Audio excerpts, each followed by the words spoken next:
ఉక్కుపాతం మహానాడులో చారిత్రక తీర్మానం హైలైట్ చేశారు. లేకపోతే జగన్ పిఏనా మజాకా అన్నటువంటిది హైలైట్ చేశారు.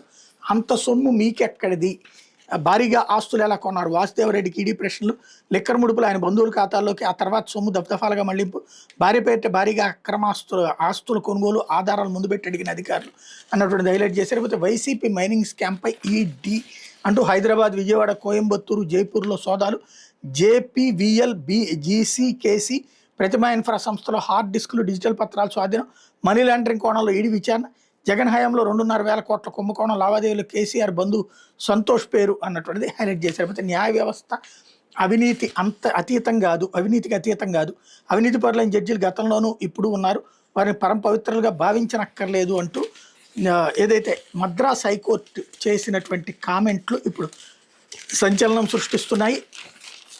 ఏకంగా హైకోర్టే న్యాయ వ్యవస్థ అవినీతికి సంబంధించి మాట్లాడడం అన్నటువంటిది సంచలనం సృష్టిస్తున్నటువంటి అంశంగా మారింది. ఇదే సందర్భంలో కీలకమైనటువంటి ఇతర కార్యక్రమాలకు సంబంధించినటువంటి అంశాలను కూడా హైలైట్ చేసుకొచ్చారు. న్యాయ వ్యవస్థలో అవినీతికి తావులేదని ఎవరూ చెప్పలేదని, ఈ వ్యవస్థలోని అవినీతి పరుల న్యాయమూర్తులు గతంలోనూ ఇప్పుడు ఉన్నారని మద్రాస్ హైకోర్టు వ్యాఖ్యానించింది. ఇటీవల విడుదలైన తమిళ సినిమా కరుప్పులో న్యాయ వ్యవస్థను కళంకపరిచేలా సన్నివేశాలు ఉండడంతో ఆ సినిమా నిషేధించాలని కోరి దాఖలైన పిటిషన్ను న్యాయమూర్తులు జస్టిస్ జీఆర్ స్వామినాథన్, జస్టిస్ వి లక్ష్మీనారాయణతో కూడిన ధర్మాసనం తోసిపుచ్చింది. ఈ సందర్భంగా న్యాయమూర్తులు పలు వ్యాఖ్యలు చేశారు. న్యాయస్థానాలు న్యాయమూర్తులు విమర్శలకు అతీతులు గారని, న్యాయమూర్తులు పరమ పవిత్రులుగా భావించాల్సిన అవసరం లేదని చెప్పారు. కేరళలో జరిగిన న్యాయ సదస్సులో భారత మాజీ ప్రధాన న్యాయమూర్తి జస్టిస్ ఎస్పీ బరూచా దేశంలో 20% న్యాయమూర్తులు అవినీతి పరులు అంటూ చేసిన వ్యాఖ్యలు ఈ సందర్భంగా గుర్తు చేశారు. న్యాయ వ్యవస్థలో అవినీతికి సంబంధించిన ఉదంతాలు తమకు ఎదురయ్యాయని, వాటిని దాటుకునే వచ్చామని, వీలైనంత వరకు మద్రాస్ హైకోర్టు అలాంటి అవినీతి పరులను బయటకు పంపుతూనే ఉందని పేర్కొన్నారు.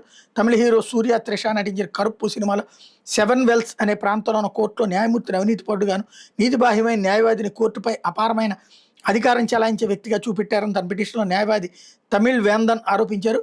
పిటిషనర్ తరపు న్యాయవాది ఎం సెంధిల్ కుమార్ వాదన వినిపించారు.